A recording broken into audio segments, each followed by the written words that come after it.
It's Paul Marsh, and I'm delighted to say that I've been joined by Mark Sowerby. Mark, how are you, sir? Good, thank you, Paul. Happy to be here.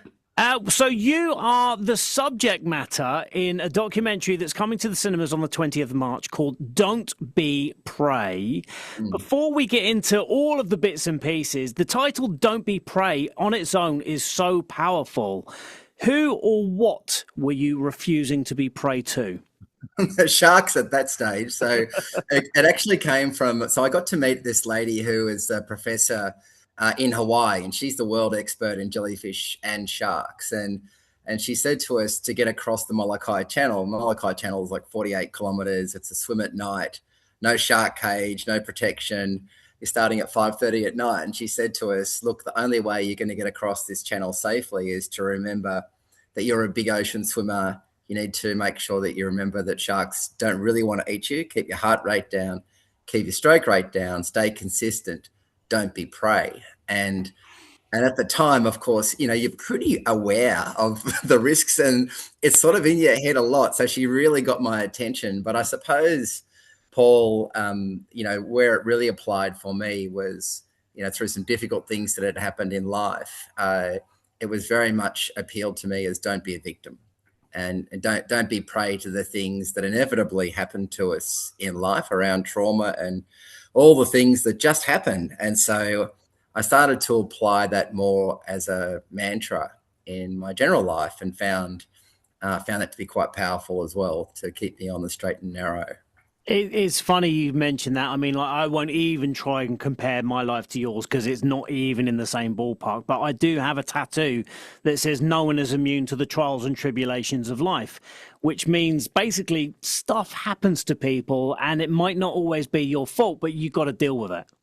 You do, and life. I mean, as you get older, I mean, life inevitably has trauma. There's no way to escape it. So one of the interesting learnings for me was that if I worked harder on being prepared for those things, then I didn't suffer as much when bad things happen, because they will happen to you.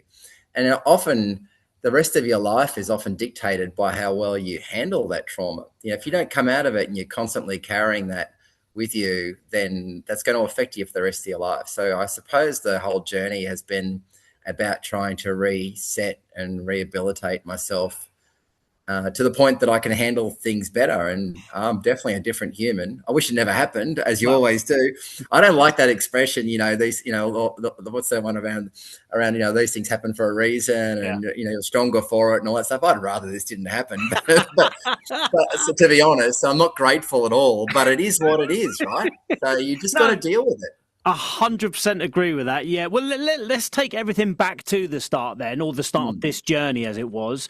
The Yes. financial crash of 2018 and everything that happened.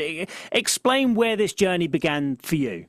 Yeah, so it really started with I had a company I started. It was a startup called Blue Sky Alternative Investments, and basically we were a private equity company, and we listed on the Australian Stock Exchange, and that went really well. And I worked there for 10 years, and then I left that. But I came here to do the English Channel.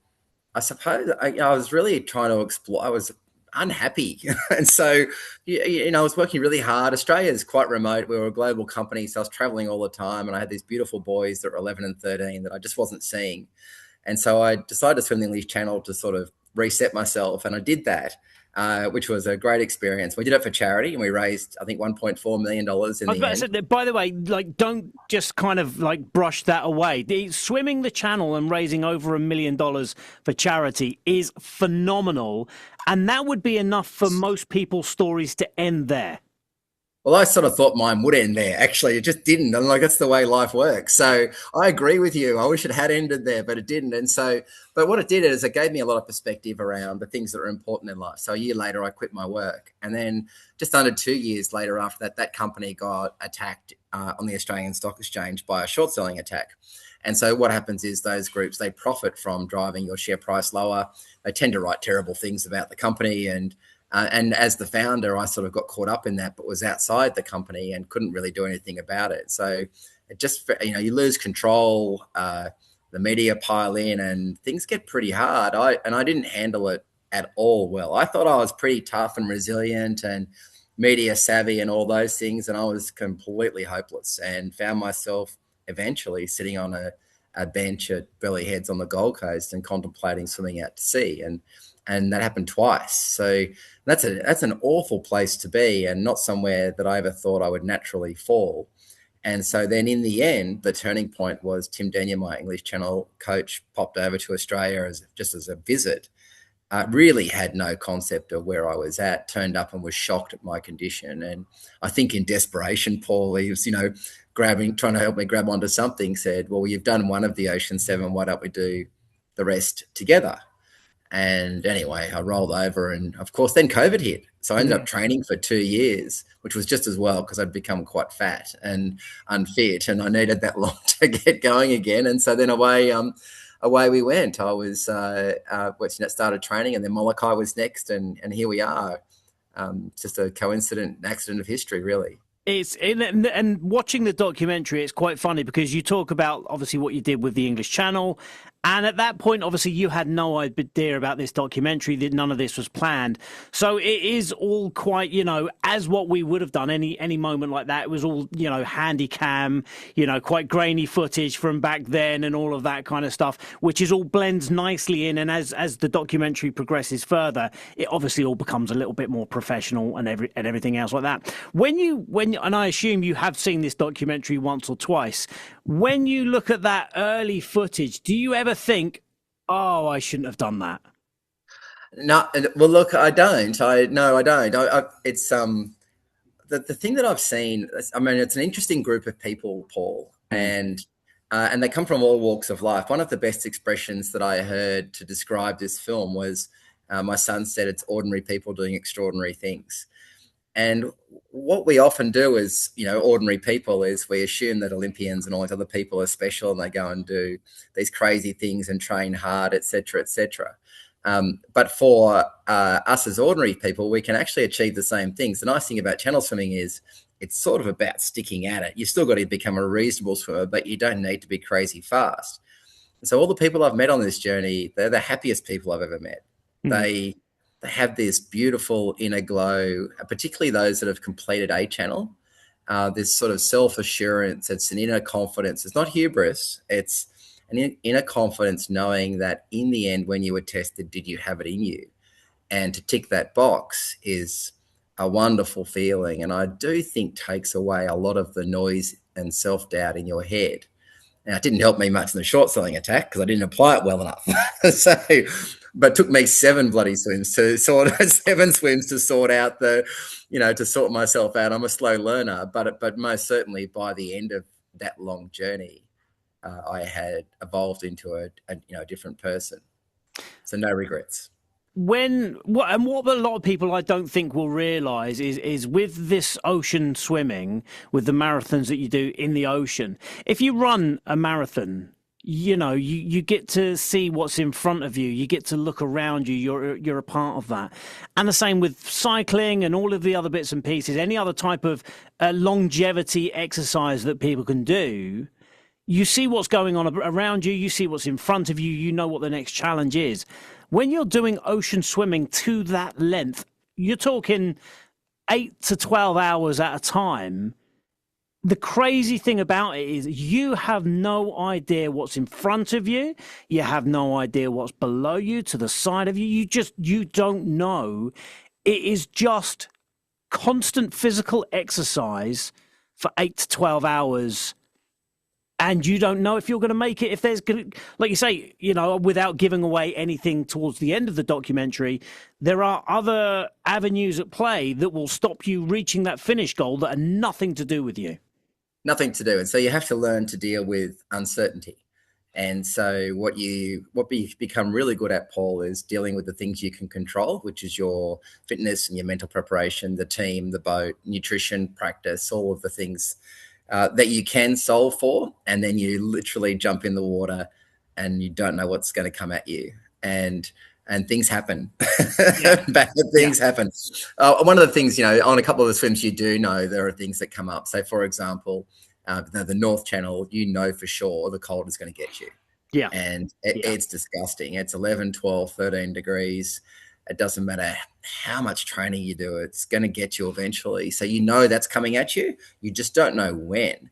And for me, that came quite early in the swim, which was a bit of a surprise. I was and disappointing. In fact, a lot of suffering. So, but uncertainty is an important part of life in general, isn't it? And so, if you can become good at dealing with the uncertainty of potentially getting eaten or stung to death, or or hypothermia and all those things, then it sort of gives you a better framework to manage the uncertainty of whether I'm going to find a parking spot at the local film cinema. And so you get a better perspective, and there's some real value in that as a person, some real value. I like my stress being at the parking at the local cinema level. I like that kind of stress. That's where I live. Hey, do you know what the thing is, and I was thinking about this, and obviously a lot of people do a lot of extreme things. And I was thinking, like, for me, ocean swimming to the level that you did it, it's up there with like free climbing mountains and things like that. I don't think there is anything more dangerous. It is really dangerous, but I don't know. Yes, I suppose it is really dangerous. It's got a different danger. One of the things that is over-egged is actually the risk of being eaten by a shark. What you realise is that you're not the natural prey. No. Now, people do get attacked, and it does happen, and people do get bitten, and sometimes they don't survive, and all those things. And you would think that swimming out into the ocean is about the dumbest thing you could possibly do, especially in places that are shark infested like Molokai at night. Yet here I am, I didn't get eaten. And most people don't. Now, things do happen. But what it tells you is that some of the risks that we think are there are not really nearly as bad as you would expect. And so you get a much better perspective on what is really risky. Now, hypothermia is risky. That's probably a greater risk than being eaten by a shark, frankly.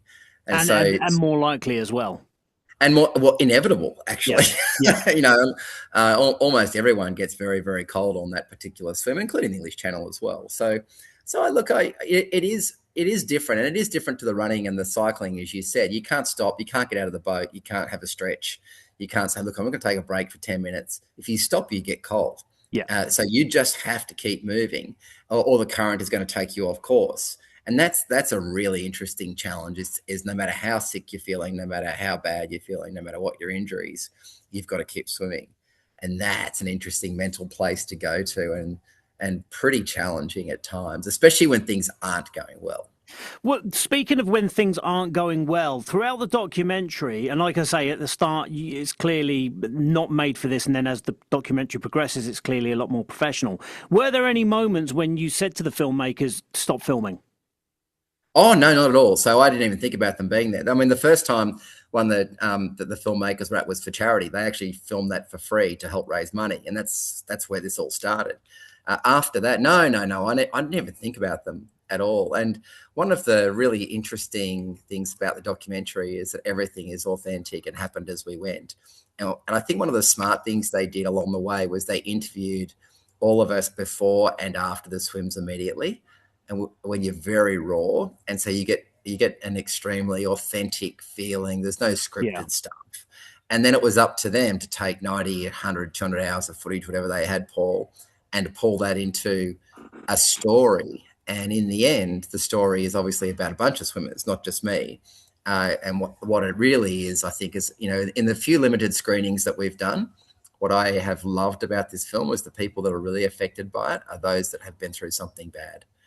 Swimmers love it, triathletes love it, sports people love it, but the people that really love it are the ones that can apply the metaphor of what we go through in this documentary to their own personal life. And seeing that emotional reaction afterwards is really rewarding, which is why, the tour has been so good so far. And I'm really excited to see this in cinemas and see if it has a broader impact than being just a swimming doco. Yeah, I was going to ask you, is that what you hope that when people have seen it and they walk out, is that what you hope that people, because let's face it, like you say, the whole thing is based around trauma. And when certain things happen to you throughout life, you are at the lowest you could possibly be. And you're going to go one of two ways. And unfortunately, if you go any lower, that is obviously not good. And you were at that point where yourself, and a lot of people have been at that point. But then do you think and hope that this will inspire people to sort of say, well, even at your lowest, you can do this? Yes, there's a way out. It actually does get better. But having a framework or a purpose or a process to help you get there, something to aim for. The power of a purpose was really an important lesson for me. Once I had a purpose, I started, that long road to recovery. And of course, the nice thing about swimming is the physical aspect, but also it meant, Paul, that I had to deal with all of those things in my head while I was swimming. You're doing 2 or 3 hours of training, and sometimes I found myself just crying into my goggles, and my head was screaming, and I was, I had that victim mentality of how can this happen to me?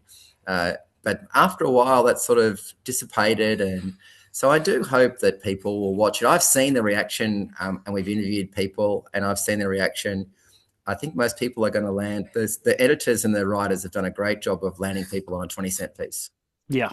Most people are landing at the end of this. If you concentrate and watch it through, they're landing in a beautiful place, and they are, they are definitely inspired, but inspired not in the sense of watching someone winning an Olympic medal. They're inspired in the sense that they are thinking, oh, wow, I can do something as well. And also the things that are happening to me are not going to end my life. And there are ways I can dig myself out of it, because, one of the best expressions I got was from an Olympian when I got the English Channel done, Michael Klim. He's a famous guy in Australia. And he said to me, when I got across the English Channel, he said, holy hell, he said, if a swimmer as bad as you can get across the English Channel, anybody can. And so, but that's that ordinary people doing extraordinary things. And they're things, they're just choices. A lot of people say to me, oh, I could never do that. Of course they could. They choose not to. Yeah. And so it depends on the choice you want to make. And there's a lot of value in suffering if you apply it appropriately. It's a really interesting subject matter. It's a phenomenal documentary. There are very serious moments in it, but I know that you, as you've seen throughout this interview, are a light, funny guy. If it's okay, I just want to literally finish with a couple of generic radio silly questions, just to finish it on a light note. Like I say, so you have obviously taken on the swimming equivalent of the 7 summits, but what's harder, the English Channel or surviving a British winter without central heating? So, well, I've never had to experience a British winter. I live at the Gold Coast in Australia, so I can avoid the cold. No, I would absolutely say the British winter without central heat. And I hear it's been a terrible, terrible winter as well. So yeah. I've literally turned up on the day it's warmed up, so I'd like to think I'm your English ray of sunshine. Thank you so much for bringing the weather with you. We do greatly appreciate it. No problem. After all that cold weather, what is your guilty pleasure? Is it a sauna, a glass of red wine, maybe some fish and chips? No, it's probably a Corona with lemon in it, which is not very good. But I really couldn't drink at all while I was training. I found that it brought inflammation, etc. So, and I don't drink a lot now, but I suspect that the English tour is going to certainly improve my pint fitness. And my other guilty pleasure is most certainly ice cream. Sadly, but when I was training for the North Channel, I could eat as much as I wanted, but not anymore. Yeah, I know it all changes. Well, you got to swap the ice cream for the beer. It's not the end of the world, is it? They don't go well together either, Paul, I can tell you. Well, Mark, thank you so much for talking to me. I really do appreciate it. Congratulations on both what you've achieved, because it obviously is phenomenal, but also congratulations on your documentary. It's amazing as well, and I just hope as many people go and watch this in the cinema, because it is truly something you need to see. Don't Be Prey is in the UK cinemas from the 20th of March. Mark, congratulations, and I wish you nothing but success. Thank you so much, Paul.